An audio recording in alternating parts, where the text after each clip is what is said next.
and then they gave out You're 3D embarrassing glasses. me again. I don't remember Well, I that. saw Eric nodding. He was like, absolutely. And it then- was my dream to one day be the man who created the Married with Children 3D special. And then I asked my mom, like, we had to go You somewhere. were there. You just wanted to see Kelly's 3D boobs. No, 100%. come on. And then we all, like, my mom got 3D, like the blue, or the blue green, and the red. yeah, the red, Blue and the red. for the whole family. We sat in front of our big box TV. That's like American iconology, like right? Like the family sitting with the glasses on, the popcorn bucket. And then I believe my mom screamed, "It'll never get better than this." Yeah. It's the Bundys like you've never seen them before. In 3D. And all new Married with Children in 3D, part of Foxorama, tonight on Fox.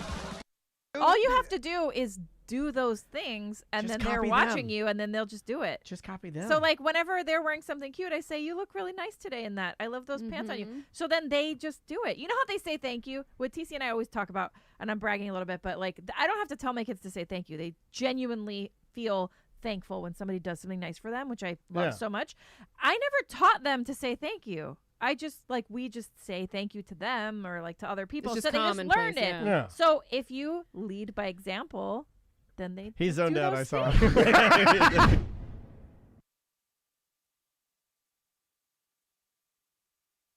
When they bring you, because all the restaurants, they wanted to show you their biggest and best thing they have to offer. Usually they're like novelty drinks and like menu items. our 64-course Emperor of the Sea platter. And when they give you the Mega Extreme Bahama Mama El Presidente, This is the El Presidente Bahama Mamacita.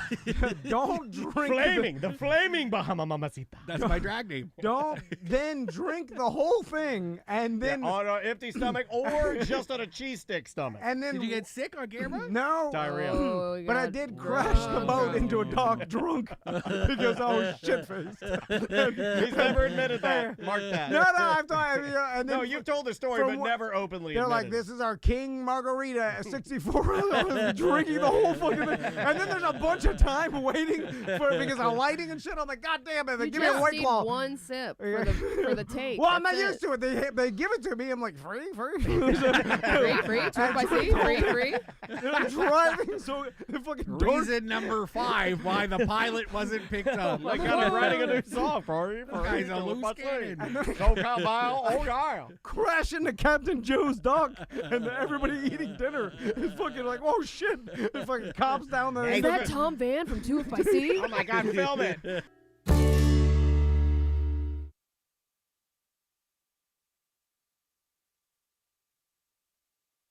There's two when we're talking about topicals. You have actual topicals and you have transdermal. So Okay. let's make sure that we make the separation of them. Perfect. Transdermal, you're going to put it close to a vein, and it's going to be a systemic relief. It can help with the pain here, with anxiety, with depression. You can't actually feel it if you put a patch transdermally or a I transdermal did not gel. know that. A topical cream is going to stay in your muscles, joint in your skin. It's not going to get you high. It's not going to help you with anxiety. So with the topical cream, you should be looking for something that has CBD and THC, probably in a 1-to-1 ratio. It's going to work better than just a plain CBD cream or a plain THC cream. And also very important to make the differentiation between chronic pain and acute pain. If you threw your back, if your knee is hurting because you twisted, marijuana is probably not going to do much for that. But for chronic pain, the pain that you've had for 20, 30 years, a pain that is 10 out of 10 every single day, the topical cream probably will bring it down to a 7 or an 8, and you're going to be happy with that. But if your pain is acute, started yesterday, it's a little bit mild, the cream is probably not going to do much. Gotcha. So definitely try it. It's not going to hurt you at all. So why not try it and see if it helps you?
I just want to do one thing right in my life. It is a corporate time with Tom and Dan. Dan. Tom. Sam. EJ. Yeah. We're going to California. Yeah. And we're going to South Dakota and Oregon. Yeah. Yeah. No. No. We'd put on the spot. Yeah. You failed so bad you made Sam scream.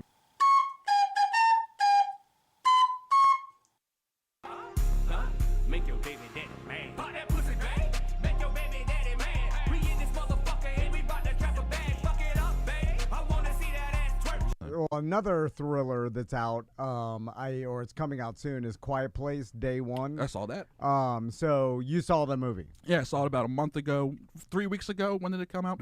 And that is another one that did really well, better than expected. Over $50 million opening weekend, the best opening weekend of the Quiet Place movies. So they're gonna keep making these now as long as they keep making money. Hello. And oh my I've God. seen all I sound three like of them. shit. I sound like straight shit.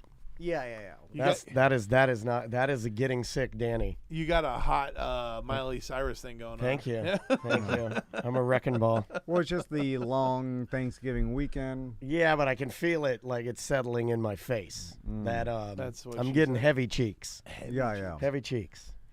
Good Lord. All right. Heavy cheeks. That should be a band. It probably is. Who's headlining Heavy Cheeks? Oh my God, I love those guys. You still got your truck, buddy? It's a funny story for the moment. Yeah. Daddy's looking for a new one. Okay. I know. I've been fighting hard not to get one, but What do you want? dude, that's it. I don't know. I have no idea. Get something crazy. Okay. Do you have a Viper? No. My dad and I have a Viper. Yeah. This fucking rad, dude. Yeah. It's pretty insane, actually. Write that down. Yeah. I don't talk about a fucking Viper, dude. That's badass. Yeah. My dad and I have a Viper. We have a couple toys. Isn't it a goddamn V12? Yeah. Gosh. Yeah. It's a little insane. It is the ultimate '90s mega car for little boys. It was a poster car. It's the ultimate '90s little boy mega car. Yeah. We had a 100%. chance to buy one at an estate sale of all things, and we Sorry, bought not to make it seem like I've been spying on you or anything. No. But, all right. No, that's funny. I just saw it in your stories, and I was like, "Ooh, Viper." Yeah, that's a dangerous little car. Oh, I bet. All right, here. Can I get anything to work today? Can I get a? Oh yeah. There we go. I hated that. I know. I still hate it. All the kids were saying that in camping. Yeah. And I'm like, stop. The other. And then the Oh, the Rizzler, dude. What is that? That's the Rizzler. you gotta go. Yeah, it's Nah. that's the only kid on the internet I like right now. is Yeah. the Get Rizzler. that bullshit out of here. The whole black guy. Stop that gay ass bullshit. You ain't gonna be chasing my cheekbones and telling me to hush, little baby. I'll fuck you up. I want my personality to be an old black real man. Oh yeah, I can That probably has do it no with his time voice. for bullshit. All right, and, so this is hold on. I can really do it with the voice. that's my inner soul. What? Rizzler what? That's some bullshit. Goddamn bullshit. Cracker ass bullshit. Hey, Rizzler. Rizz my nuts, motherfucker. Rizzler. Rizz this dick, bitch. Anybody got time for your fat ass kids at Costco eating no damn cookies? Eating a cookie and then making $1 million he's chasing his jawline. You suck my ass, motherfucker. If that ain't Chauncey, I don't know who that is. That's what you want to be, right? Like that guy. Yeah. That's how I feel inside. Yes. Yeah. We all Holy feel shit, like a that's funny. mad old black guy who's looking at everything is like, this shit sucks. Yeah. I do like And a the- good. and That's he's right. some bullshit. Where were we where we had a guy say that? There's I an don't know, it's origin funny every time, story. though. Yes. It's got to be an older black guy, and he's got to be like, that's some bullshit. Oh yeah. He runs a Shade Tree mechanic shop in Louisiana. He doesn't know internet. Yeah. He And he's doesn't know right. He's social right. media. It is bullshit. Yeah, 100%. Yeah. Yeah, 100%. He's 100%. He's saying what we all want to say, Yep. but we're too afraid to say it. Yep. Yeah. He's like, go outside and play. And he's like, go outside and fucking. Get a fucking glass of water. Yeah. What are you doing? Right? Yeah. What are you doing? Why are you not beating on some old used tires? You know, what are you guys doing? Eat your breakfast and get the fuck out of here. The last but not least, okay, so the I got an email yesterday that the kids cross country. I won't say this on the radio. Okay, yeah. Don't. Because I really do think I like everybody involved and it's a good program. Yeah. Anyway, the email that They don't need to be catching strays from a because fuck those guys. But the email was like, hey, due to the weather, it's cold. It's cold outside. Or the cross country. You heard the black guy in your head. He's in your head. He's in your head now. Now secretly, and he's like, that's some bullshit. See now.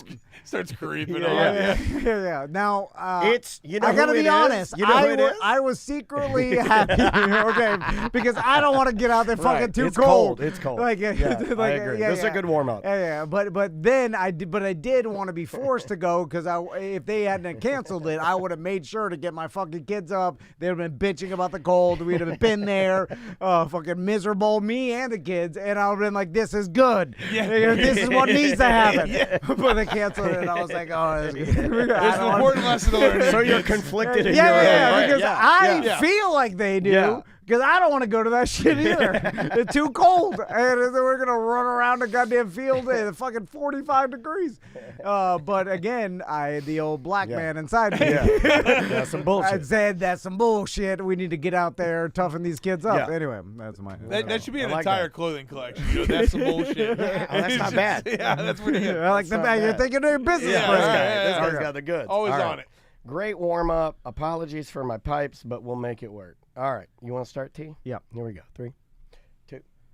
Welcome back to A Corporate Time. We have the Tom and Dan business expert, social media business influencer. Yeah, shark. Lover of Costco. Yeah, lover of Costco. Yeah, I saw that. I'm going to update my bio. This is too good. Person secretly angry at Subway for not telling any of us that they put the sweet teriyaki onion sauce on the shelves now. You can buy it. Still not over that. Yeah, very. But ladies and gentlemen, we love this guy. It is our very good friend, Jesse Wolfe. How you doing, Jesse? Hello, guys. And by good friend, I mean we see you 3 times a year. Yeah, but we live 10 minutes apart. I know. It's terrible. So, Jesse, let's talk some small business because this past Saturday was Small Business Saturday. And we are a small business, and the greatest thing you can do as a small business is completely forget that it's Small Business Saturday, which is exactly what the F we did. It's our holiday. Whoops, what was that? Great job, Dan. Yeah, good job, guys. Yeah, good job. Yeah, I feel like all small business is ruined by Amazon. I don't know. I'm just throwing it out there because I just feel like the majority of the population is sitting at home looking at their Amazon and like, I just want someone to deliver this to me, and I'm not gonna go to this local small business. You know why? Because that's some BS. Then they're like, what? It's closed on Sundays. And you're mad at it, and you're like, I'm just gonna order it anyway. So Small Business Saturday. And of course that's for everybody to go out and support their small business around their neighborhoods. Which when people say that though, I think sometimes. See, I don't think people understand what small businesses are. So when you say Small Business Saturday, I do think that the majority of people think, I don't need any of your Etsy crap. Right, that's not what it is. That's fair. Yeah, that's fair. I do think that though. I think everybody thinks like, craft fair, farmers markets, Burnpest, right? Burnpest, we love them. They kick so much ass at our business. We're a small business, but I'm gonna use Burn as an example. Small business, family owned. It's like 4 guys. They have like 8 guys at the most. They are the epitome of small business. Check them out. If you need pest control, boom. There you go. Small Business Saturday. They have gift cards for Christmas. A Bucket Brigade junk removal. Small business. Perfect. Owned by firefighters. Viking locks. Yeah, Viking locks. These are like the small businesses that I feel like really need the love. But it's funny because by definition, I think it's under like 5 or 10 million revenue is considered small business. And you got to think like there's a lot of there's a lot of family businesses out there that, do a couple $1 million a year, and like on paper you're like, wow, they're millionaires, but it's like, we all know the take home on that, it's a sprouting business that's paying people, impacting the economy and stuff. And Orlando's full of like some really cool, bigger small businesses, if you will. There's actually, and I've never got a chance to meet the guy, but I think it's called like mudwater tackle or mudwater fishing or something like that. Okay. Mudstick maybe, I forget. Anyways, but he's I know what a mudstick is. Yeah. I was dropping off mudsticks all morning. I will say, proceed with caution. Googling mudstick. Okay, I'm not responsible for that one. But I think our good friend Mike Busey has a mudstick that he uses. Come on, he has to break them up. Another small business. He has to break them up before they go down. So, let's talk about because Daniel brought it up with Etsy. There is a point where it's too small, where it's hard because. And you're selling like Casey Musgraves deeper well earrings that are handmade for $75 a piece. That's not a small business. Sounds like the wife getting those for Christmas. No, that was oddly specific. Yeah, it was oddly specific. It was. They're for me. They're for me. They were actually for me. Yeah. Your garage sale isn't a small business. It's not. Selling stuff on eBay. No. That's your not... buddy's quote apparel company. Not a small business. It's not. He made 50 T-shirts. That's not a small business. Yeah. But it kind of like people like to say, I got my own small business. And normally they say I have an apparel company. Yeah. That's the biggest one is T-shirts. Or the one I always get is, what do you do? I'm an entrepreneur. It's like, but what do you entrepreneur at? It's it's like, well, you're not, you have an entrepreneurial spirit, you know what I mean? But also, most people that are busted by our friend Tizzy on like TikTok for being racist, when asked what they do, they'll normally be like, I'm an entrepreneur. I'm an entrepreneur. Great. It gives a great normally they say that. Yeah, the entrepreneur spirit will not get you very far. You have to, and it's so funny because, spirit. I talk to a lot of UCF students. I go up there and I coach the kids and I stuff. talk to a lot of UCF girls. Yeah. What? That's fine, actually. It's totally fine. It's not fine. Yeah. But actually, I believe the society celebrates. Yeah, really. Co-ed? And is there coaching going on amongst that conversation? I mean, there's not really. I'm more of a coaxing. I'm more of. What do they call? I'm a mentor. Okay, I like that. I'm a mentor. I like that. So you do a lot of talks at UCF. So there's a lot of people. Everyone's always afraid of sharing ideas, right? Like, oh, someone's gonna steal my idea. I could sit here and probably give you my next 5 ideas. The odds that someone's actually gonna run with it. I mean, that's where the rubber meets the road. There's a lot of hobbyists, and it's okay to have a side thing. I make a little extra cash slinging things on Etsy, but I see so many damn good ideas on Etsy that never leave Etsy. And, that's really important because you could take that really awesome idea or thing you're making on there, and you can make it the next step where it becomes a formalized real business. And I personally, I hate Etsy. Etsy really has a chokehold on a lot of those sellers. But a lot of them don't understand that next step, or they copy each other. 90 Ways to Sunday. I don't know how many of those tumblers printed I've seen on there. Well, it's amazing that you can bend a piece of wire to look like somebody's pet. Yeah. But where it gets really amazing is when you can pump out 10,000 of those out of China. Yeah. Well, but you know what I mean? Like seriously, there's something in between scaling it up. So there's a brand called Doc Johnson. No. I'll do it all day if you don't say anything. Yeah. I'm sorry. It's a sickness. This is going to be a fun one. Yeah. What the heck's the name of this brand? Anyways, so what they do is they make these. That's a great brand. They're great pickles. They make a bag that you could customize like monograms and stuff. Okay. Everyone does it, constantly on Etsy. But they built a $40 million brand off this thing, and the difference was they built a brand, right? So that's the key that a lot of small businesses kind of tend to forget. You're just a business owner when you're running your little thing as it's budding, but you really have to start getting out of your business or get out of your business and on top of your business, if you will, right? Yeah. Because a lot of day to day we find ourselves, we're the marketing person, we're the salesperson, we're the manufacturer, which is great, right? But there's that bridge that's really hard to grow out of where you have to go, I have to take a pay cut right? I can't keep all, the money for myself, right? As a solo entrepreneur. And I'm going to have to eat crow or work 2 jobs to pay someone else to come down and do my marketing to let my business grow to the next level, right? And then you start taking those haircuts, and that's the sacrifice a lot of the small guys just don't want to do, or it's really uncomfortable. It's really hard. Entrepreneurship is not easy. Running a small business is not the easiest, but if you want to grow it, to the next level, those are those moments of uncomfortability you have to get, comfortable with, So Jesse. Mine's real quick. Yeah, What yeah. would you say to a small business who has people like you and listeners giving them great ideas all the time, but they just don't want to take the advice? Because I feel like that's where we're at. Yeah.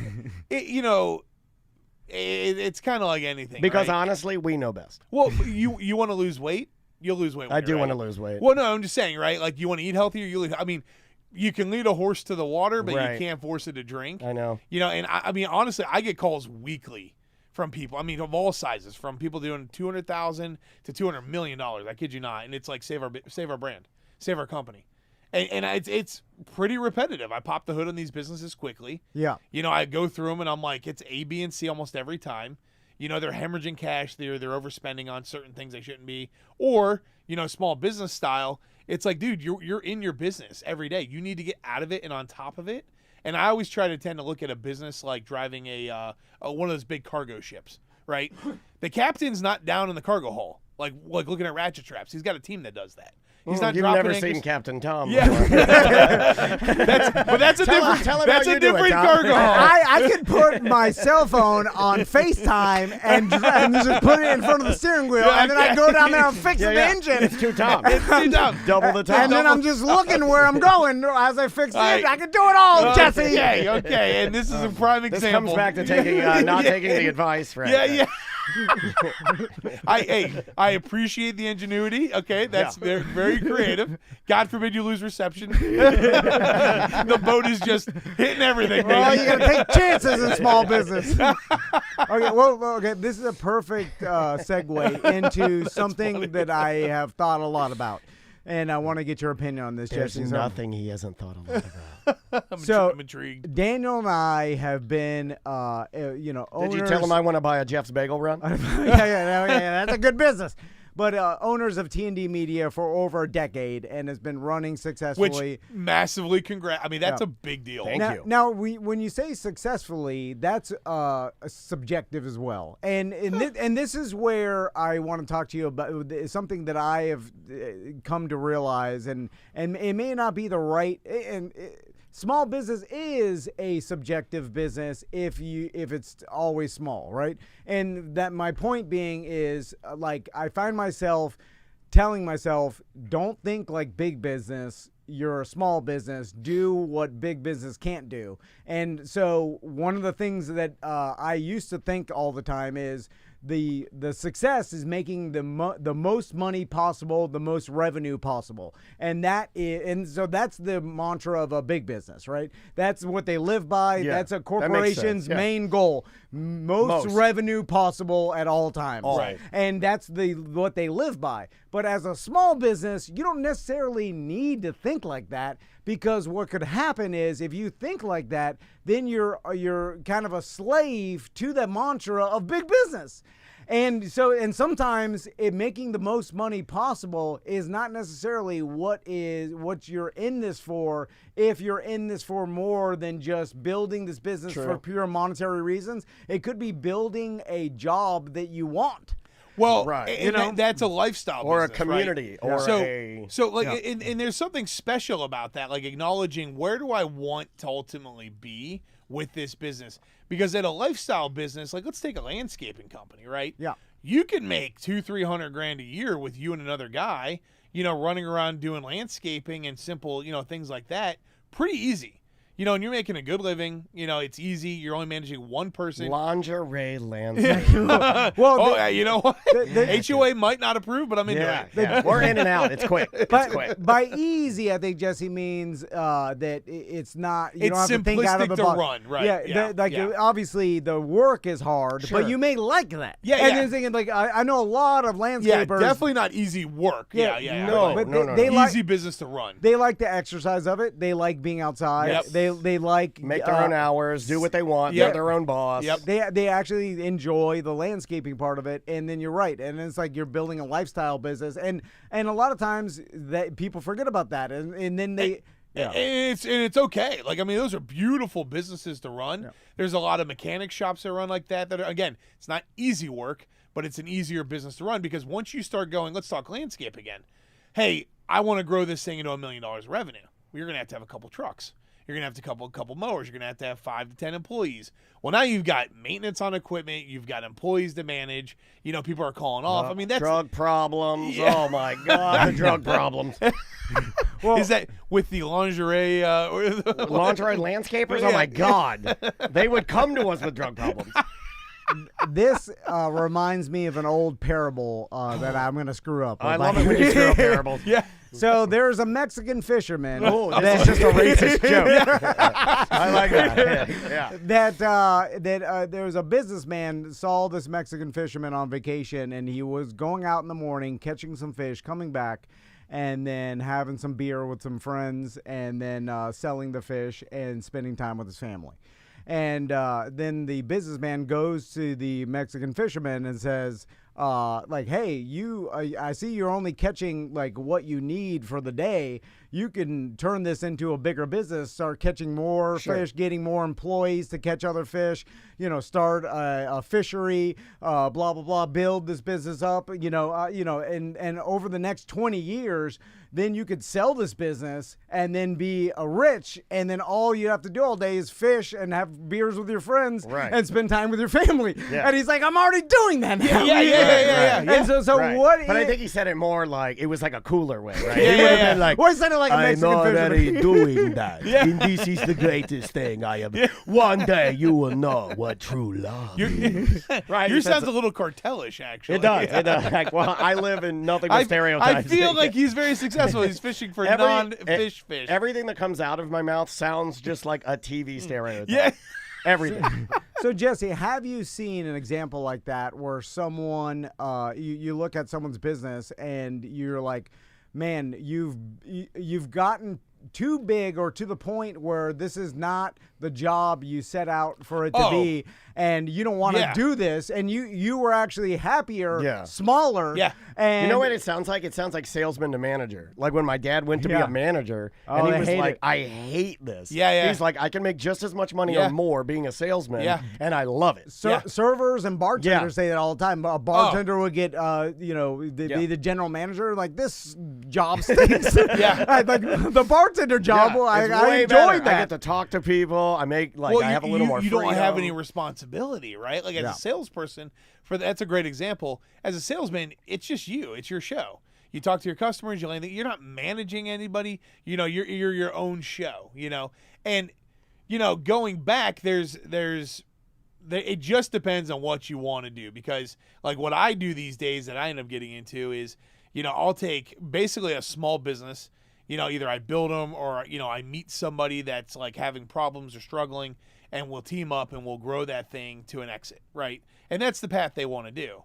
And, they're not always, fun rides. A lot of times they're real messy and bloody, and, they get bumpy because we scale them pretty quick, But it's fascinating because you said something earlier that, like, a lot of big businesses, corporate companies, right? They focus on profitability and revenue, right? Mainly revenue, like a lot of times with, profitably being right next to it. The way we scale, because like we're all small business, everything we do, we sit in this super fun place of disruption, right? And that's like what you guys have here too. You guys are considered a small business, but by revenue, you guys are doing great. Like for especially like your payroll to revenue, et cetera. Like you guys are in a good place. You guys are in this, like what I call the sweet spot of disruption. Oh, where- that means you're destroying your business as it's successful. Right? Yeah, exactly. That's what I feel like I do every day. Well- I come in here and Tom builds it up a little bit, and then I'm like, gotta tear that Yeah, down. this is getting too big. for us. I gotta tear that down. But you get in there, you get a chance to where you guys can move faster. You know this firsthand than the bigger media companies ever could. You guys can try new things, test new things, hit new trends faster, and that's what makes all of my brands that we build valuable. Because like when we go and we sell off to, I don't know, Mondelez or one of the big boys, Campbell Soups, those guys are the big VCs and private equity firms. They buy us because we're hot. They buy us because we're growing like crazy. We're the cool kids, and their brands that they're wrapping us up under, they're dormant. They're legacy brands. They do well, but they can't innovate that fast. Like look at Oreo, for instance. How many Oreos? They put out new product, but it's like 5-10 new cookies a year. That's it. One of the brands I'm deep in right now, we're putting out almost 40 new items a quarter. You know what I mean? So like we can move faster, we can move quicker, and for us that's fun. Keeps it interesting. It does, and we piss in their Wheaties. That's what we do. And it makes the big guys go nuts because they can't keep up with us. And that's how you start seeing a lot of this new innovation come along the way. And that's like you see brands like Rayo's get acquired and things like that because they don't want the store-bought brands, or they don't want the whatever. Just pick one of the many brands on the shelf that have been there forever. The Pregu, for $3.99. They want a little more premium. So going back, and this is another fascinating thing going off that landscape thing. This is one of the biggest pieces of advice I always try to give people. As a small business, you have to acknowledge that you cannot compete with a big business. Okay? Yeah. And not in the sense of like you can't get up there and take them down, but coming out of the gates, if their item is $4.99, you can't be $4.99. You don't have the volume, you don't have the profit margins, you don't have the machine that makes that business. It's impossible. Yeah. So like, going back to like the fishing guy story, right? Let's talk like a restaurant. Is it, easier to run, you get one location, okay? Is it easier to open a location that slings tacos for $2 a taco, or go to Kabuki Sushi where your average check value is $400? Which one is going to throw off way more profit and be easier to run? And by easier, not the actual physical day-to-day work, but profitability. You're not struggling for cash, keeping the lights on. The people that come in there, and that's why if you could do a steakhouse right, they kill it. If you do Kabuki Sushi right, for instance, Henry knows. he's doing that place rules, dude. Oh, dude! Oh my God, it's so good. And he crushes it. He provides a beautiful experience. It's delicious, high-end food. You can take your family, like it's like Maisie's adult enough to go there. Yeah. Oh, it's so good. But dude. He's clutch with so good. He's clutch with 2 locations. That's all he needs. Yeah. And he's killing it. Whereas if I have 2 taco shops, okay, I'm gonna need to make. I'm gonna have to open 10 of those for me to finally be able to sit back and be like, okay, we're good. Yeah. You know what I mean? So like that's where if you look at like a kabuki to like a taco shop, and I use tacos, hot dog shop, whatever, something that's just trying to compete with like your good price point food items. You're gonna have a lifestyle business, not by choice, but because that's all it can throw off for you to live off of. Whereas Kabuki has these huge check margins. And again, it's an expensive product, but you're also going for a premium experience. Sure. So I try to tell like anybody that does this, even landscaping. Like if I was going to open a landscape company today, I wouldn't go compete with your everyday, $100 cut. I'd go try to be a boutique, high end. The chat room was talking about there is a boutique, and somebody lay it back in the chat room so I can get the details. But I guess their hook is that they come to your house and everything's electric. Oh, see, I dig that. We're quiet. Dude, I dig that. In charge of premium. I think that's their thing. And I'm like, oh, God, that's a great idea. That's a brilliant idea. For nerds and stupid moms that would love to pay for that stuff. Oh, yeah. And dude, oh, my God. Even for me as a guy, idea. I work home a ton, right? Our landscaper, Tuesday morning, the blower. Yeah. Now that that's mentioned, that's funny because that's something that even interests me just for that one day a week of like, if it's $75 more, I don't even care. Well, you know what? Let's talk about that. The electric blower, not that much more quiet than the gas blower. No, I have an electric blower. I have a little electric blower, and it is so loud I can't use it. Yeah. The gas I still blower, get the mulch ricocheting off my windows. it's not quiet by any means. So back to like advantages small businesses have that they often don't think of. I've thought about this as well. Big business and giant corporations are terrified of getting sued, and basically they put a lot of effort into just making sure they don't get sued, because that's a big problem for them, because they're a big business. They have money. Yeah. You know what I'm saying? And then if you have a lot of money, then your likelihood of getting sued becomes higher. So then they try to protect themselves from that. Look at McDonald's. I mean, like, you know, everybody's gaming McDonald's to get sued, or Walmart, or Publix, whatever. Yeah. But then that mentality spreads around to even small business, where they get in their mind worried about getting sued. Yeah. And then it's like, dude, no one's gonna sue you. You don't have any money. Yeah. Like, you don't understand how lawyers work. They're gonna look at this small business and be like, "There's no money here. I'm not gonna take this." And once you start talking to lawyers, I mean, that's the first thing you're gonna say is, "Cool, you're gonna sue Landscape Company ABC. It's in an LLC. You're not gonna get anything." You know, like, I mean, so like, they don't have anything. No, you know, I mean, that's where, I mean, you guys know, I mean, you've done this for 10 years. You know, it's like, you got to take a risk. You know, and just I thought you meant 10 years, have nothing. Yes,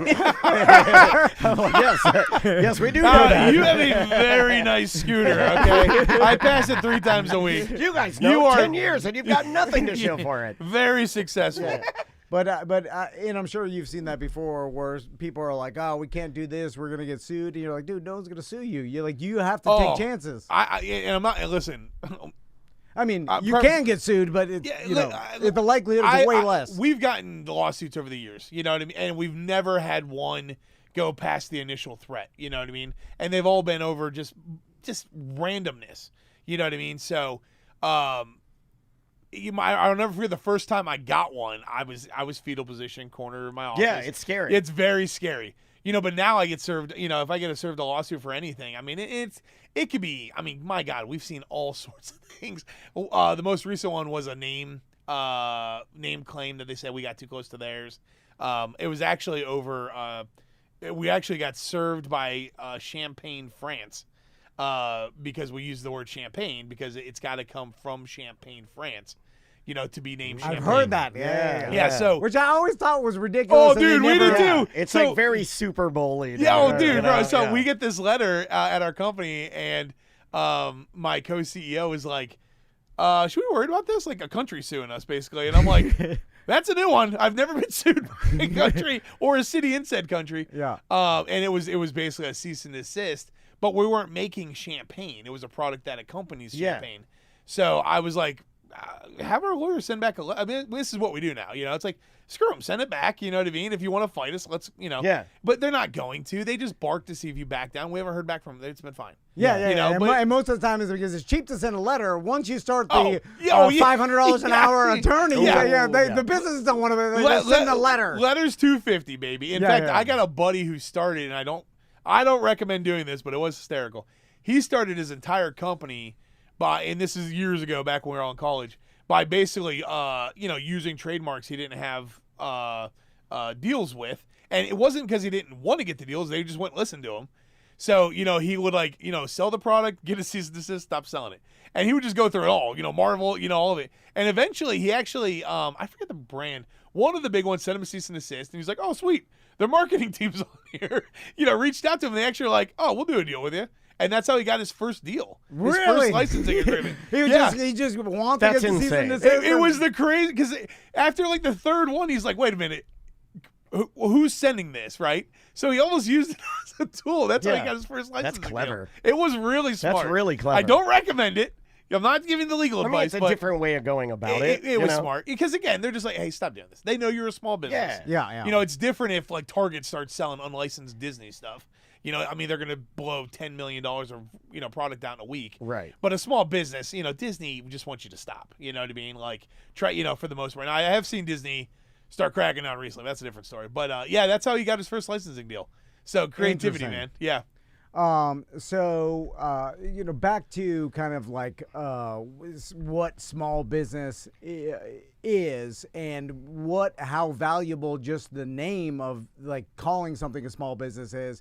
And we were talking about this a little before the show about big business kind of buying medium business or Yeah. small Yeah, business, it's a trend and right then now. then just keeping it the same, all brands and everything, and just running it, reorganizing it to the way the big business does, and then owning this brand and then keeping it in particular place as a small business. Right. And I've seen it with doctor's office, with service companies, and it seems like happening a lot. Where I originally saw it, though, was like in foodstuffs. You would see like bigger companies buy like that Granny's cookies, right? Yep. And then they'd be like, this is Granny's cookies. And it is, but it's all propped up by hundreds of millions of dollars. You know what I mean? Yeah, That's where I remember as like even as a kid seeing it, and I was like, it's not a home baked item. This is all being just in BS. food. It sucks, dude, because I see the back end. I mean, every single day of these brands that are growing, and they're doing it right. You know what I mean? And we watch, these, and I know a lot of the, the hot companies right now. And then you see them get acquired. Like the one that was pretty painful was Rayo's to Campbell's Soup Bottom. Okay. And it sucks because they claim, oh, we're not going to change it. They did. They do. Yeah. And it sucks because It's like, not as good. No, that's why they grew. And that's what kills me about these big brands that buy these guys. It's like the reason Rayo's grew so well and so fast, it was quality. It was not the cheapest sauce. It was the most expensive sauce in the whole aisle. And there was many meetings I've walked into those grocery stores, and they're like, your product's too expensive. And I'm like, no, it's not. Then I go sell it online. We do millions of dollars of it a year. And they come back, a year later. I'm like, oh, God, we need you. Sorry about that. Oh, we proved you're right, because people want quality. And and right now it is worse than ever because your Prego, for instance, it's no longer cheap. It's $5 a jar where it used to be $2.50. Yeah. So you might as well buy the $8 Rayos because you're not that far apart. And at least it's good, quality. It was good quality sauce. Yeah. Well, it's about the same now. It really is. You might as well make your own, I feel like. Yeah. But that is where it goes back to your number one goal is revenue and increasing revenue. And then the big business CEO Tom comes in and he's like, you're using real tomatoes? Use ketchup. Literally, yeah. It's a half the price. Yeah. And then my job more is sugar, more sugar. Yeah. And then my job is secure because then I can show the you saved a ton of money. The investors that I saved the company $3 million. But I'm just trying to keep my job for another 5 years. And then that's where the big business machine it all stems back to Wall Street, right? They've got earnings they've got to report. Yeah. The shares can't dip. So they buy Rayos, to tuck it in their portfolio. And that's what sucks. And the problem with where we're at as like in the food space specifically, we'll get a brand doing $40-50 million in revenue, and it's fun and it's crazy. And all of a sudden we start getting knocks on the door, and it's two people. We want to buy you, and we're either going to buy you, or if you say no, this is going to hurt. And then, so like with my hummus company, that's what happened to that brand because we were fighting Sabra, and Sabra's owned by Pepsi. Oh, Lord. Unlimited money. Yeah. And I'm talking, we said, so they come along, they start knocking around, checking us out because we were the cool kids. We were making all kinds of dents.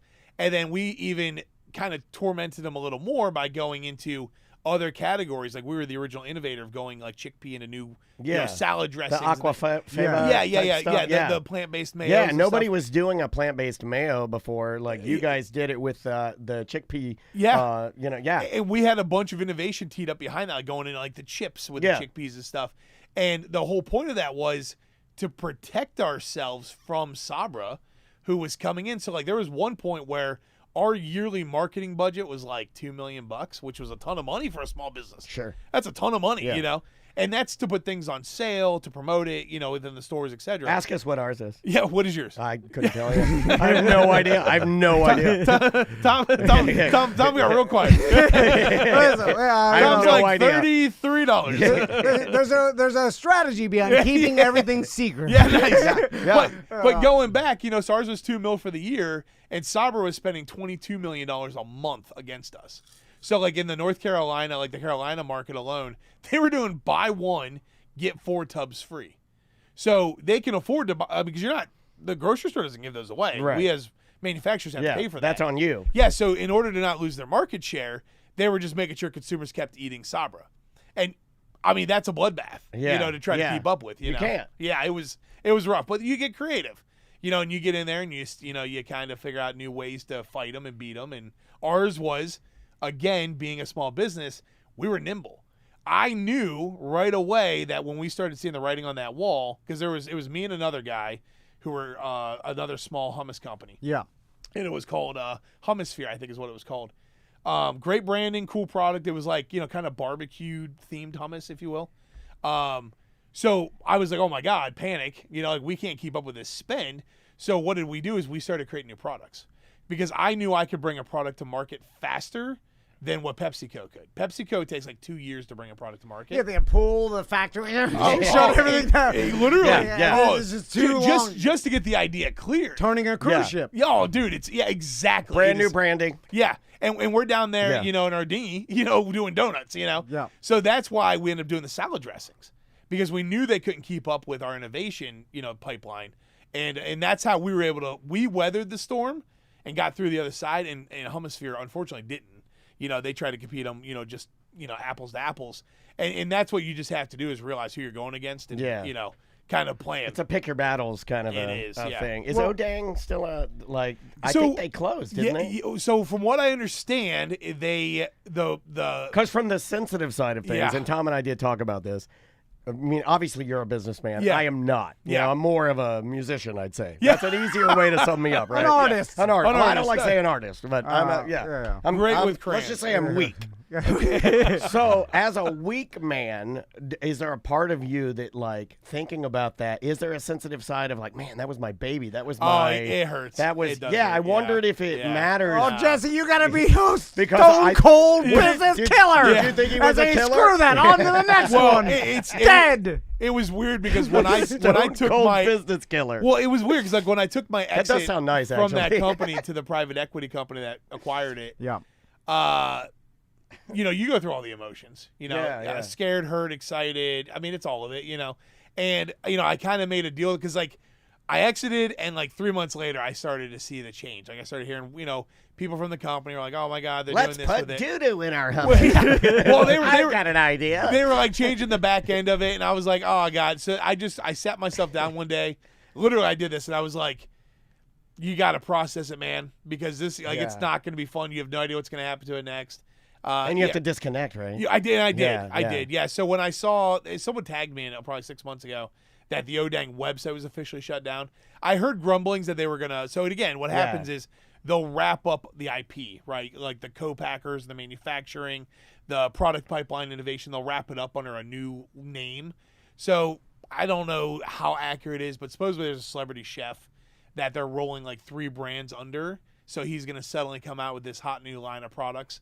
And it's going to be hummus salad dressings and hummus dips and So it's sauces. the same thing. It's just under a different... It's Jared from Subway. Which, oh my God, worst pitch man ever. It's his big comeback. I was not It's his big associated. comeback. He's like, oh dang, I don't like kids anymore. Try this. from the prison phone, you know what I mean? It's terrible. It's the worst. They're like, wait, this is his comeback. Holy shit, that's funny.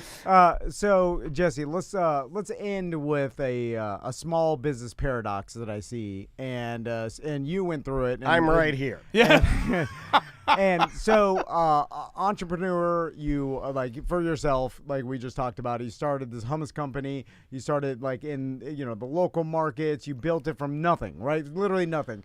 And then, but the goal always kind of in the back of your head is if you succeed, one day you will sell this. Right. And then That was always the goal, right? for retirement. Or no. It changes I don't as you know go if we've on. ever asked him that. Yeah, that's a good question, actually. I don't know if we have. Of all the times we've had him in here, I don't know if that was the original goal. Your goals change, though. Right. True. So I'll tell you this, I've learned a lot, especially coming, out of college and stuff. I did the small business thing when I was young. I had a bike shop out of my mom's basement, at 15. And then when I was 19, I started a detailing company, on the side. It was it was spare cash for college, right? Yeah. And that actually turned into a $300,000 business on accident. And that's when I really kind of, cut my teeth on the whole. I was working in my business. I was doing it all, and it sucked. Yeah. And I worked real hard. That's a hard one. It was hard work. Yeah. It was very lucrative, especially at 19. My parents were like, you're selling drugs. I'm like, no. No. I'm getting heat stroke. Yeah. I wish I was selling drugs, I'm working hard. Yeah, that sucked. But it was a really good learning lesson because it led me to want to launch. I wanted to crack something big, multi-million-dollar business. And originally, it was like, I want to go in, I want to build it, and I want to sell it, right? But I had a mentor along the way that was like, don't focus on that.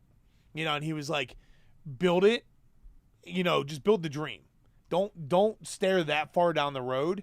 You'll know the day will start to come of, what do I want to do? And that's when you start getting the knocks on the door, of like, what's going on, man? Like, and I'll never forget with Odang. I mean, we were trucking, we were cruising, and we were having fun, and we were building this thing, and we're opening Walmarts, and, it's like all things like I always dreamed of at that time, And I'm like 28, years old. I'm going to Walmart, meeting with the CEO of Walmart. Yeah. Like, it was crazy. I'm 48. I shop at Walmart. Yeah. What does that mean? That's a different lifestyle. We appreciate what your business. What do I do? But then, about 2 years later, I hear here comes VCs. Hey, what's up? What's your revenue? What are you guys doing? You gonna take on equity? You want to sell some stuff? Then a year later, it's hey, what's going on? We actually had another massive hummus company approach us about acquiring us at one point, and it was between like them and ultimately one of the VCs that ended up taking us over.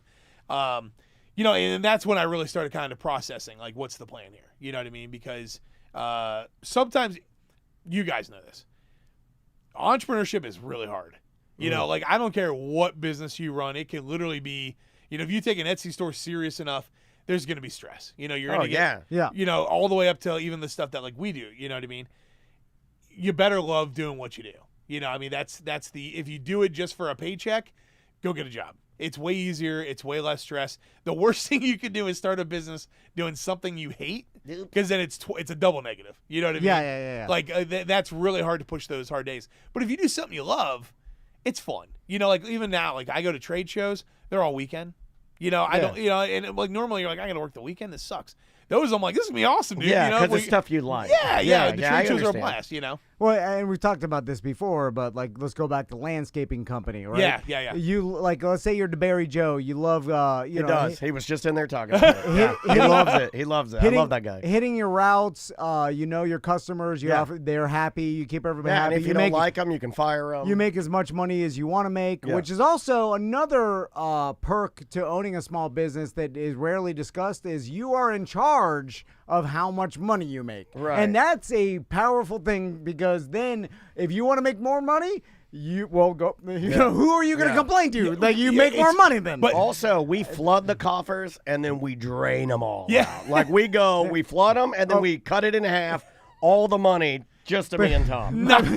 Tons of money. Just all no the money. employees. We'll do everything. I'll fix it. Every time we get money in, we drain the bank account a half, 50-50. I'll fix the motors. You serve the coffee. So back to I got a little chef hat on. Back to landscaping and DeBerry Joe. So DeBerry Joe loves what he does. He does. Now, if he's listing right now. If DeBerry Joe starts growing his landscaping company, then you got crews, and then if at a certain point you got enough crews where you're in at home office, running all the crews, dealing with headaches. Yeah. And then all of a sudden now that's your 9 to 5 is running all your crews. Now you're making a ton of revenue. Now you're paying a lot of people on the crew, but all of a sudden you sit back and you're like, man, I am now just sitting in my home office doing paperwork, running crews, getting like lawsuits, and my business is growing. What happened? Like, I got in this to get up in the morning, go to 7-Eleven, eat my taquitos, do my routes, go home, drink beer, listen to my favorite show. And now I'm sitting here stressed out at a home office. It was like, this is not the job I want. In the air conditioning, wearing khakis. You have to understand that, right? Because like me, I like doing both, right? But like myself, my personality type,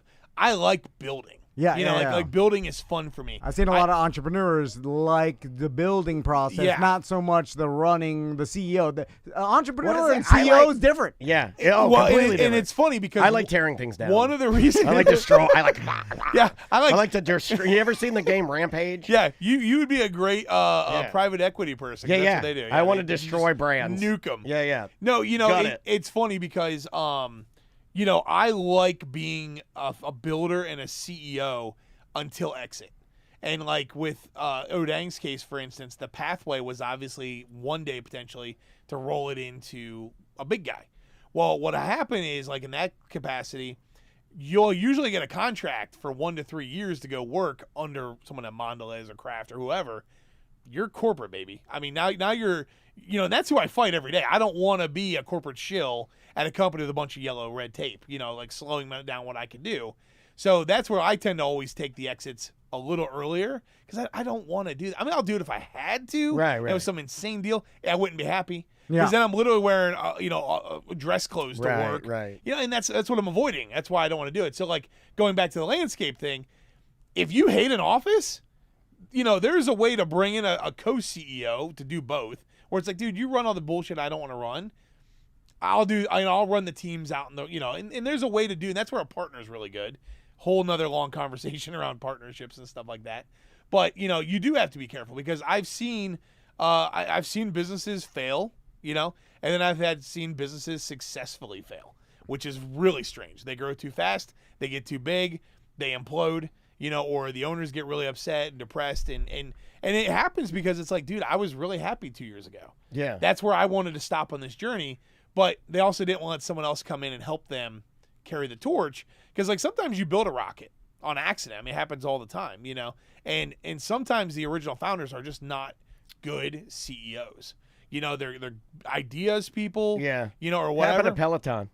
Honestly, Peloton's a great. They're a great example of like the guy that thought it up and connected all the parts. Yep.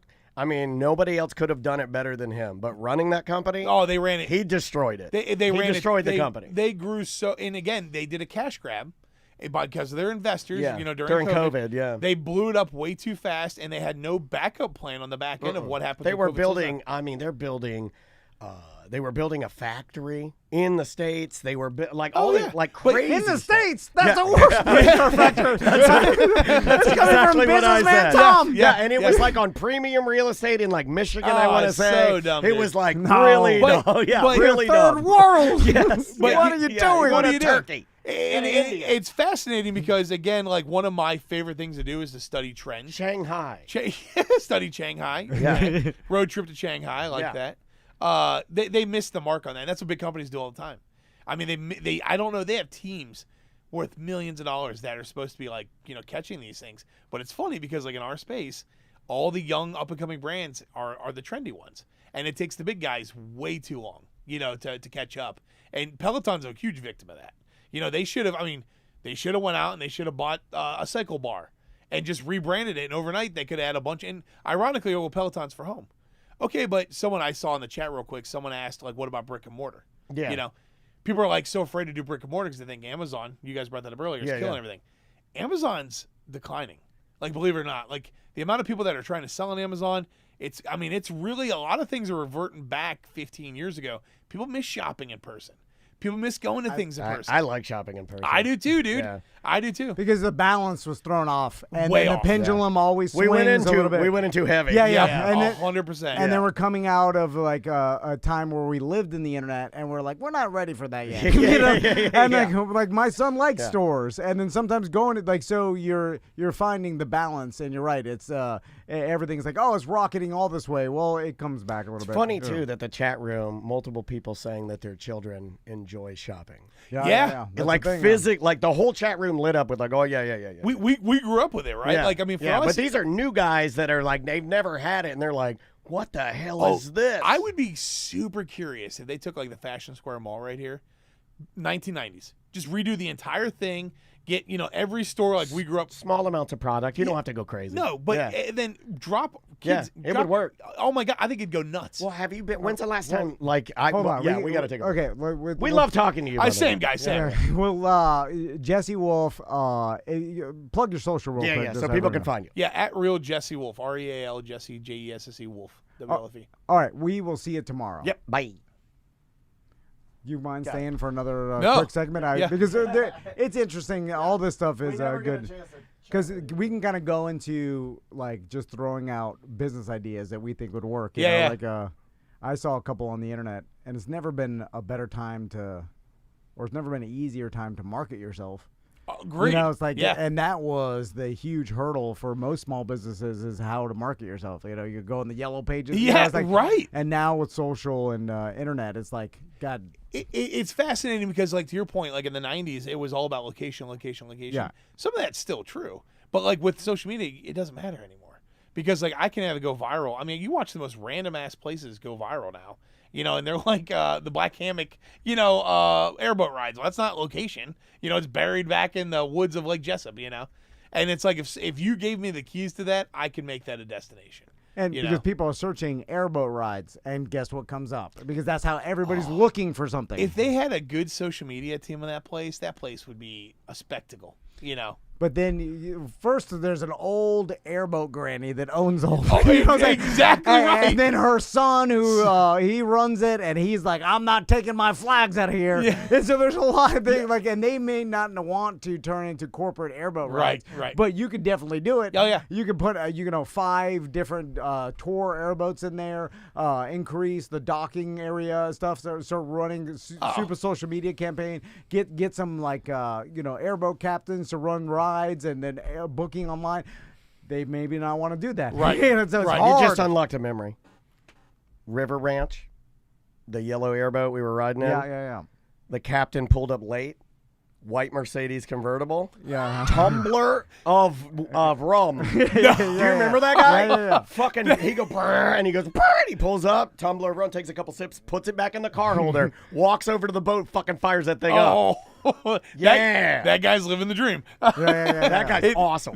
He don't want to start an airboat company. He wants a tumbler of rum on his convertible every morning. The irony of an airboat captain for gator hunting coming up in a Mercedes convertible is fantastic. No, and he looked like Bob Dance, the fisherman. White hair. Yeah. The white Florida man hair. Tennessee hat right there, you know? Well, no hat, but the hair. Yeah. I'm sorry, Daniel. How do you want to handle? I originally was going to do that 3 and 4. Yeah. Should we go back to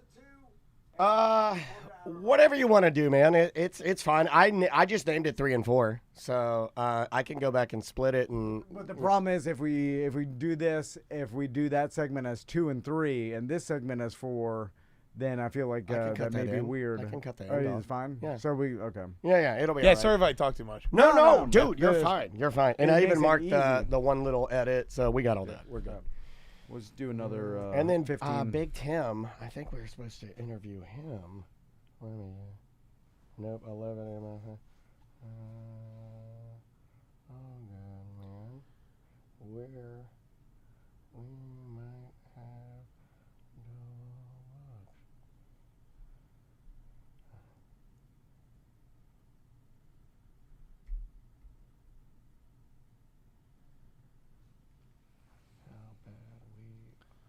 we... Sorry. Okay, there we go. All right, Mr. Van. You know it's a fascinating business too, and I'm obsessed with these business ideas. Have you guys seen the Savannah Bananas? Oh yeah. We know those guys. Oh my God. Do you know Young Professor, their announcer guy? I know of him. I don't know him. Oh, dude, I gotta introduce you. He's a BDM. Do you want to go to the Tampa? I would die. I've been in the lottery. For I think they just. I'll work on this. Listen, I'm not gonna again. No, I'm gonna work on this. Yeah, I've been in the lottery for like 4 years. It would brother. make me so happy to try and figure that out. Oh my God! But that's an insane business. But again, he loved it. I mean, he's all in. And that's one where I'd be shocked. Like, it's gonna be. I'm assuming one day it's gonna be a kingpin because I think it's way more interesting than regular baseball. It's the modern day Harlem Globetrotters. Yeah, it's exactly what it mixed is. with like WWE, and then it's got some sex appeal. Yeah, some TikTokism to it. There's some male nudity in there. But hey, big fan of the nail. It works. Yeah. And guess what? Every baseball stadium in America is dying to sell out. Yeah. They Literally. haven't sold out Since 1938. There's only a couple markets that can. Yeah, for real though. You're right. So if Savannah Bananas come knocking, they're like, "I'll give you anything to come here because concessions and the fucking super excited sellout crowd." And they're selling out big stadiums They're now. going to full They're going to baseball Truist. fields. They're going to be up in Atlanta, and they're going to sell out Truist. I'm like, Holy yikes. cow, dude. Yeah. I'd love to see it. That's a good one too. They're doing Raymond James. Yeah. All right. Would you like to? So let's focus on good businesses and then, All right. okay. Here we go. And 3. Welcome back to A Corporate Time. Jesse Wolfe is here. Jesse, let's talk about some brilliant businesses you've seen because I saw one recently, literally a couple days ago, that my son showed me that I was like, my God, this is good. So you mentioned Savannah Bananas during the break, and of course we talked to Young Professor. He's a listener. Yeah. I'm gonna try to hook you guys up. Oh my God, I'm the biggest banana fan there is. Well, he's the guy, and if there's any, like, maybe get you guys doing some cohesive. What do they call it? The kids call them the collabs. The collabs. You guys can do. Listen, some I've been in their. Impressive business. I've been in their lottery for 3 years now, 4 years. Still, I just signed. Again for the. It's like. Kudos. I mean, that's an exciting, growing business. And making it a lottery system, there's so much good marketing. Oh, the FOMO, dude. Which may have, like you said, sometimes you stumble into a rocket ship, and you make a decision, and you're like, man, you look back, and you're like, that was the best decision you ever. Yeah. It's like, I just thought of it in 1 second. I will say that there was, like, I wanted to go, but I wanted to go way more. When it was like, oh, this is a lottery. It's really hard to get these. Yeah. And then you get them. And then I was like, oh, well, then obviously this is premium. Whether it's true or not, it doesn't matter. I am the shill. What happens, right, when you finally get the tickets? I'm such a mark for all of that. Oh, you run to social media and go, holy crap, I got them. I got them. Tickets, And then everybody's like, I don't know what this is. To Dan's, it must be amazing. I need to know about it. And it's just genius marketing, dude. It's so smart. So Max told me about a new YouTuber that he likes called Mark Rober, right? I'm familiar with Mark Rober. And so I was like, what is it? I thought it was the standard Unspeakables, the Mr. Beast, where you and your buddies rent out a house and fill it full of Orbeez. That's the business model. Just me and my bros and 1 billion Orbeez. And then we're going to live in here. What's worse, living in a house with 1 Orbeez or a house with 10,000 Orbeez? And for YouTubers, I call it the big model, which is like a 13-year-old boy living in a man's body, and he could now sleep on a trampoline. Touche. That's exactly.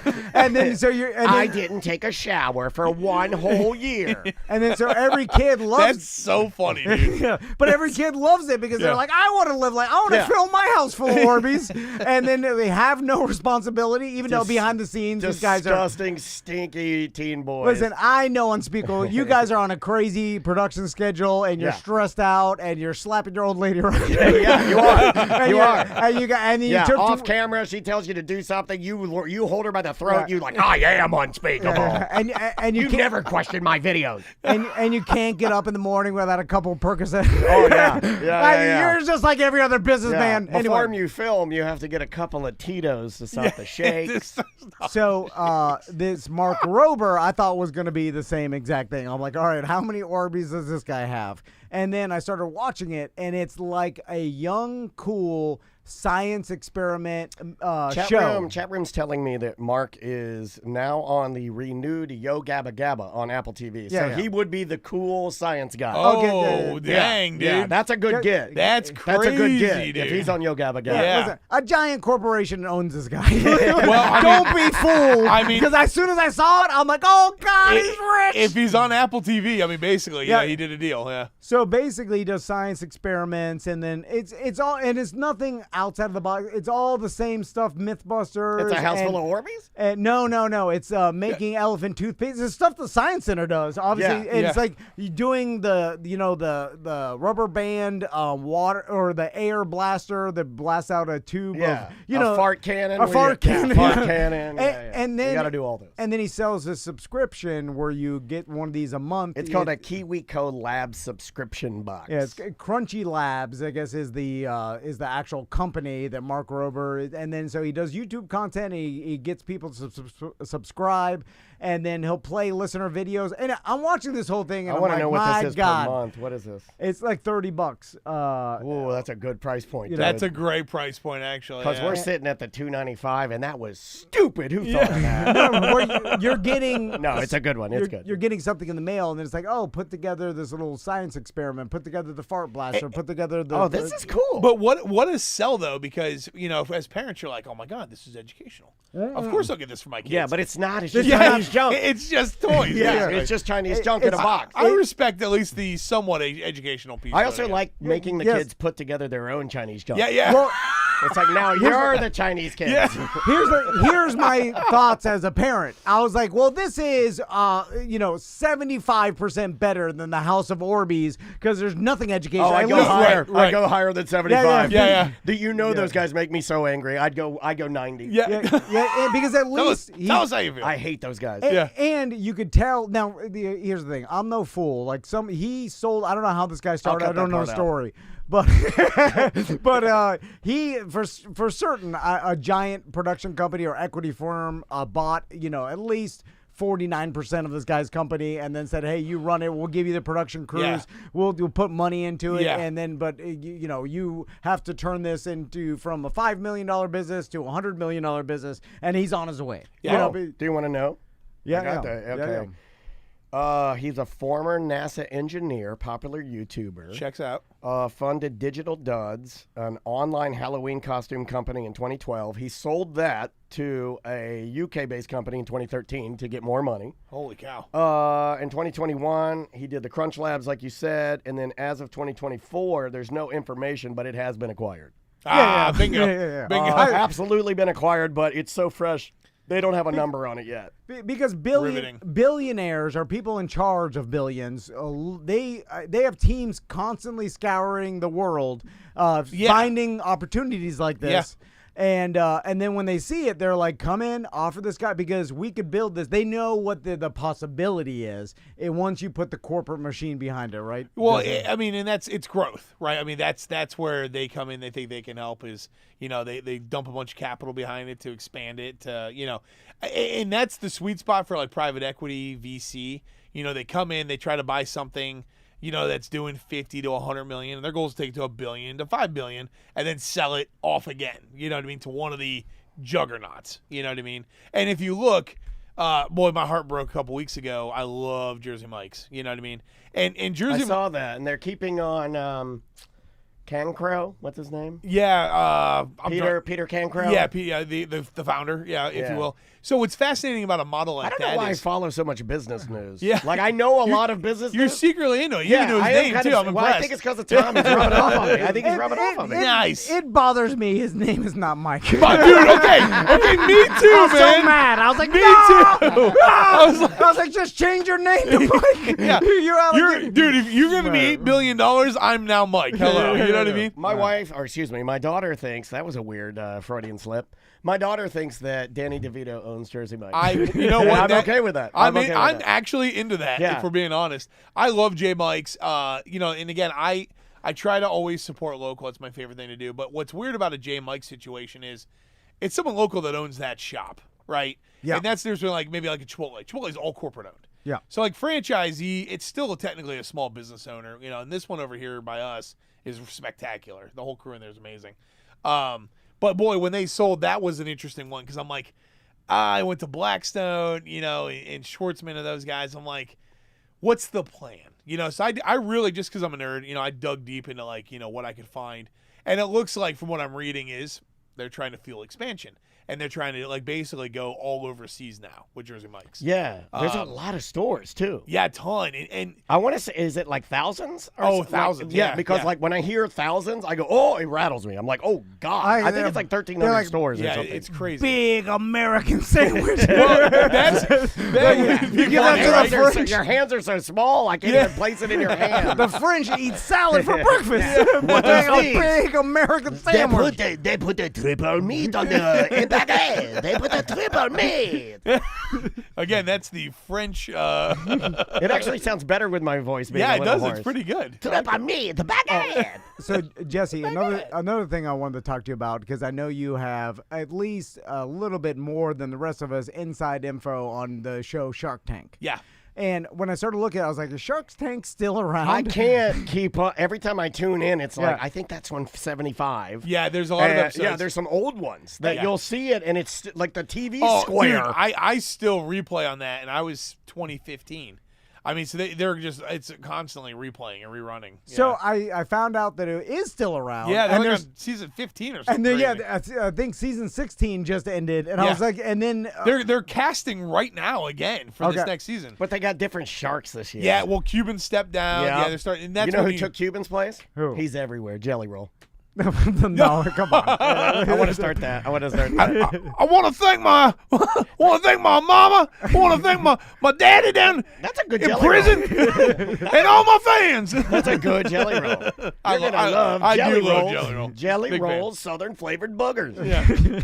So I was like, how is I can't believe the show is still pumping out episodes. Then I started thinking, I'm like, A lot of dreamers out and there. I don't know, Yeah, but there are. That's not a joke. I'm like, if I was one of the investors, I would actually, because these investors, a lot of them are billionaires, obviously, and he's like, and they have giant businesses, and I'm like, I would put money into the show to keep it going, just so it funnels me potential investments.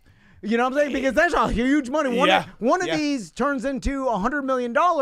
You know, it's kind of like a lawsuit or whatever. You know, it's like if the next, and this is an easy way. And then the show has created such people want to be on it for the marketing or so. Like all these people are funneling to you. Now I guess the internet and stuff, you can find them that way, but it does funnel potential businesses to invest in. Do you think there's any of that? Like they pay to keep it going, and they're I think to your point, you know, there's a lot of dreamers, man. People, I mean, that's something that'll never go out of style is wanting to start a business. It's the American dream. Yeah. You know, the freedom, the financial freedom, things that come along with like running a successful business if you can get it to that point. You know, so like entrepreneurship will always be hot. Shark Tank is iconic for its platform and the way that they kind of did it. I think it's kind of like American Idol, though. I think there's just been a lot of seasons, so maybe it's okay to mix up the sharks a little bit. I don't know, you know. But it is the problem that they're facing, which is fascinating. I always said Shark Tank hasn't done the best job with is TV in general is losing traction. Yeah. Right? So, like, they should have maybe pivoted to maybe a digital presence of some sort, maybe exclusive on Apple, or turn it into like more of a. I don't know, but it's. I'm really into media myself right now. Like I'm not in it besides just being a semi amateur influencer there, but I always watch it because it's fascinating watching the transition from TV shows. You know, like classic that we grew up with, right? You know, Family Matters and Friends and all that type of stuff. Sitcoms.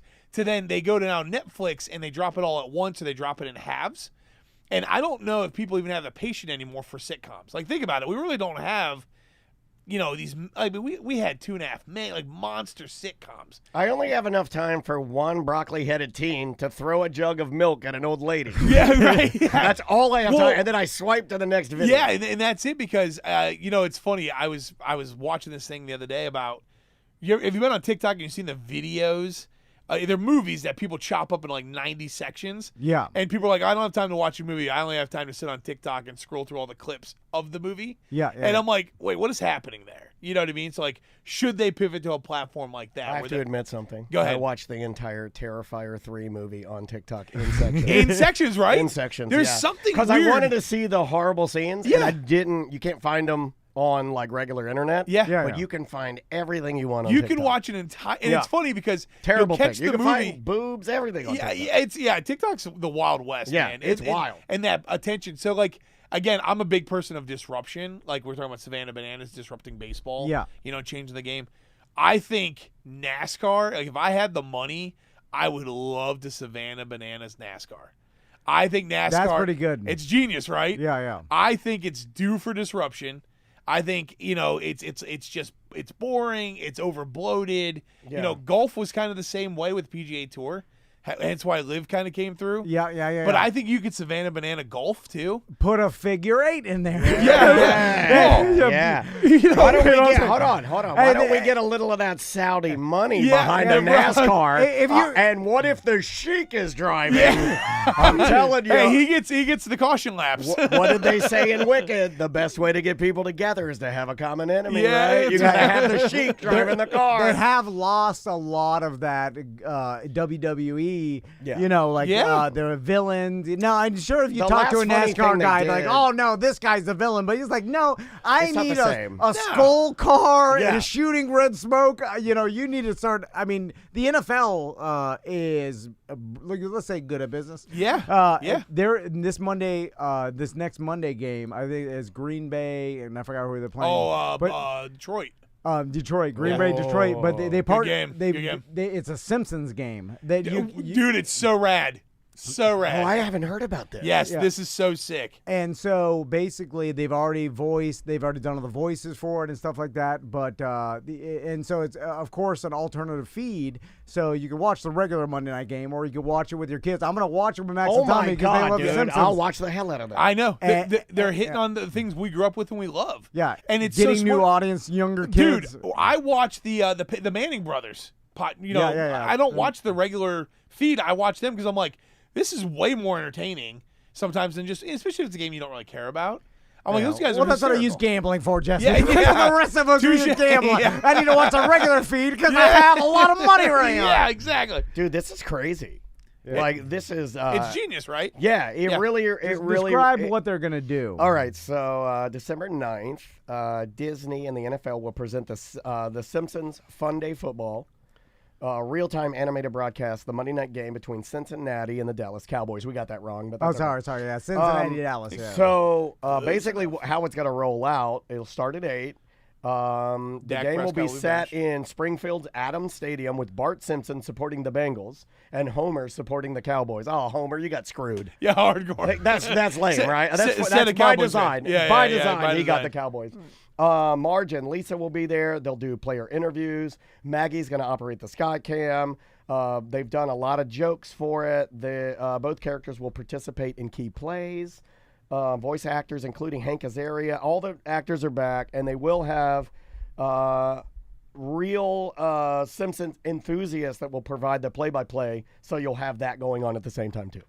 Anyway, brilliant marketing. That's badass. Genius. That's badass. Now, you could make the argument that the NFL found themselves in a situation where they're the only live TV anybody's watching anymore. So their sports, right? Their marketing has blown up 100-fold, and their teams are worth billions. And now they have unlimited. They've reached the category of unlimited cash, unlimited everything. Yeah. They can do anything they want. There's nothing that they can't do at this point. And so it becomes a lot easier as a company to function like that when you have zero, boundaries of, hey, we'd like to do this, but it costs too much. It's like, I mean, it's funny because football is, there was a while where, I'm a big college football guy. Like, I would always choose college over NFL usually. The last couple of years, I'm like getting big back in like more. I watch a lot of the NFL games again, and it's because they're fighting back to keep your attention. And I always joke, Taylor Swift. I don't know if that was just. That was very poetic, luck, if you will, for the NFL, because holy hell did that reignite. Oh, yeah. Me and you, like, everybody was like, oh, you're a conspiracy theorist thinking that Taylor Swift is getting paid by anybody. I'm like, are you joking? They're showing her all the time. Yeah. Like, her lawyers wouldn't let that happen. They're like, you can't make money off her like this. She's an equal. She sells out every one of those stadiums she goes into, come on, dude. Follow the money. Yeah, I guarantee you, mark my word, right? That lady will own an NFL team within the next 5 years. That's kind of what I was thinking, dude. That is okay. Like, and maybe we talked about this like months and months ago, but I think that came up. Yeah. About like, what if she became an owner? Oh, it would be stupid. Because it takes the only part of the game that's truly male dominated. It instantly makes it better. Oh yeah, flip a switch overnight, and ladies are like, we like it now. Yeah, that team would be just. It would be a monster marketing team. Now I could probably guess that you're going to say they would never let that happen, but I could see that. No, the NFL and all the owners. What's best for business? They would love that to happen. 100%. Now that it's hard because 32 teams, but there's a couple guys they want out of there. Well, she could even come in as just a piece of an ownership, and it would rocket that. Oh, the old Jimmy Buffett style. Yeah, well, they just did that in Vegas with Brady. Yeah, exactly. Right. So now, like the Jaguars, like Shad Khan is like. He's got unlimited money, so he doesn't need to sell. I saw his ship last night, actually. I was up in Jacksonville. No, really? Wow. Holy helmet, dude. Yeah, that guy's doing that. He has a cruise ship. That's not a boat. It is monstrous, but go ahead. They want to boot the Jets owner out of there. I didn't know that. The NFL doesn't like that guy. And they hate the Jaguars owner, right? No, that's Shad Khan. No. I'm talking about not Jaguars. Raiders. No. NFC South. Panthers. Oh, That yeah, guy's yeah. a psycho. Yeah, The oh, bald yeah. guy, psycho. They hate that guy. Yeah, so there's, and like, same thing they did in Washington, where they, they'll pressure you Yeah, out. yeah. With enough influence and money, Yeah, they'll yeah. get you out. Who knows how much money? Well, they're going to make your life a living hell if you stay, right? I Yeah. mean, like they at the end of the day, you have an NFL license franchise. You know what I mean? So like, Yeah. I mean, it's just Their it's rules. business. Yeah. Back to the idea you were talking about, like turning Fashion Square Mall into a '90s retro, like almost a destination Yeah. to go back into time. Yeah. And it's like I thought that's what Deezerland was. that's too far back. You went too far, Deezer. Too far. What I'm saying. Tom has a personal, like he's got to meet Mr. Deezer at one point. Hey, that car collection's wild. I would love to be there for that podcast. Because I'm sure, like, if you We'll got invite some you. investors together and you bought dead brands that were popular in the '90s, they would probably sell them for nothing. Like, you start going back and you buy some brands, like, You know what I would buy? well, so there's some that are still, Zinca for your nose. Yeah. Remember Zinca? I would buy Zinca. like, you put a radio, Sharper image. sharper You image. know? Yeah, you put a KZ sharper. toys. I got one. Yo. Tequiza, Yo. the lime flavored salt beer. Remember Tequiza? I mean, Spencer's Gifts is still a thing. Like, you can put, Hot Topic of Spencer's. Like, you already got the Foot Locker. Like some things that are already a thing. Oh yeah. Well, dude, you know who's killing it? Again, brilliant marketing team. Pizza Hut. You can go eat at a Pizza Hut Classic, I seen this. and they are blowing. There's waiting lists. Like, I mean, they're like reservations. I saw one in Georgia. People are destination. They're Oh, going to that's Georgia. but that's the one where the owners, because I guess it's a franchise. Yeah. Where they're like, look, if we're gonna do this, we're doing it right. They did everything back, like stepping into '86. I would drive. I would literally road I would trip go to with that. you. Yeah, that I would be go a with you. blast. That would be fun as hell. That is going to be a big business as well, too. Yeah. And we're going to see that in Orlando for sure because 100%. we're a tourist destination and they're going to start opening them up here. I'm surprised we don't even have one. Right? The last one was hanging on right over here by the Target, and it closed. And I was Yeah. like, no. And it was not one of the real OGs, but it was close enough. So they're going to bring the roof back, I think, too, which means in a really weird, effed up way, our children's children will have weird businesses in Pizza Huts just like we do now. Yeah, that's Think about that. How crazy is that? Right? full circle. Yeah, it's like we have Pizza Huts now that are vape shops. In the future, there will be digital vape shops that are newer Pizza Huts. Yeah. Let's end with this because I thought, speaking of like I'm hungry now. retro, Let's order retro pizza. Yeah, no, you're right. God, sounds good. Those breadsticks. Aw. Those little breadsticks. The little, they cut them with the half moon cutter. I thought about this. Roller rinks, right? We grew up Oh, with roller yeah, rinks. dude. I live next to Cimarron Skateway, right? Yep. And every time I go in there, Big I look fan. around and I'm like, my God, this place frozen time Yeah. in the 80s. Yeah. And it's still the same. There's some arcades, a roller rink, a DJ. The like carpet no, on the wall is exactly the same. It smells like bowling Yeah. alley, weirdly enough. Yeah, you know? yeah. Like- The skates are the same. There's just a one little ticket lady, like Yeah. everything's. And then I'm like, Snack bar, and I'm potato like, skates. there's so much you could do with this and charge more. And then it dawned on me. I was like, oh, like this is if this ever turned big business, everybody would be wearing helmets. Yeah. It would be different. Right, Like, can do it. so Yeah, do it. I'm like, the only way it exists is because it's small, and then they can't because. Like the liability, if we all look at it, like my God, every kid's in here, skating with no helmet, Yeah. like it's an insurance No, nightmare. nothing. No, just skates. Barely skates. Yeah. They all don't know what they're doing. that was like, remember the little 500 over in Maitland? Yeah. Oh, dude, I kept telling my girlfriend, I'm like, I need to buy that place. I need to buy that place. And then it went out. And I was like, no, dude. I was like, that's such a, like, just iconic, classic. And it's funny because we all grew up with that stuff. So, like, we had we have the memories. Yeah. Now, like, it's like the kids now, they're like, when we tell those stories, like, well, where do you even do that? It's gone. It's all gone. And they're also all electric. And look, I'm an electric car guy. Yeah. But if you're going for go-karts, Gas, baby. gas, baby. Yeah. You gotta have. I need gotta the have carbon monoxide It's poisoning. gotta have exhaust right in your face. Right in your It's gotta have exhaust in your face. It's scarier when you get battle ran by a I gas got a cart. piece of rust. I went to Fun and Wheels. Fun and Wheels when I was 12. I was marching in the drum line at DeLand Middle School or high school. I got a piece of rust that shot out of an exhaust pipe, embedded in my eye, and had to go to an optometrist to have it surgically removed. Oh my God. That's called go-karting. That's called. That's go-karting, That bitch. should be a T-shirt. Yeah. That's go-kart, Yeah, bitch. Rubbin's racing, bitch. Yeah. That's how we did it. That's how we did it. Every cushion has a slit Oh, through the yeah, middle. yeah, And yeah. even on the driest Yes. day, it's still wet. Yeah, And the It's yellow still wet. foam is wet as hell, and it smells like fish. And you're gonna sit on that fish, and you're gonna go half, And whole one half. go-kart out of the rest of them is faster than by yeah. 10 minutes. All you know? of them. All of them. Yeah. Everything's, And if you get in the Jeff Gordon car, I will scream gay.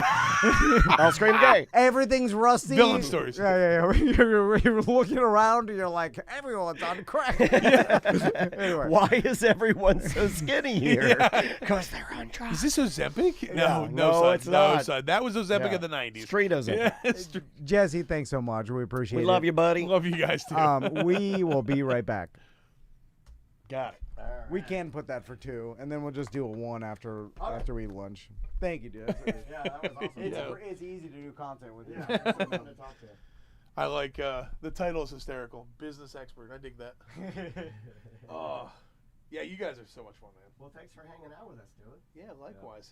Dude, I'm serious. Like, could you imagine Savannah Bananas and NASCAR? I mean,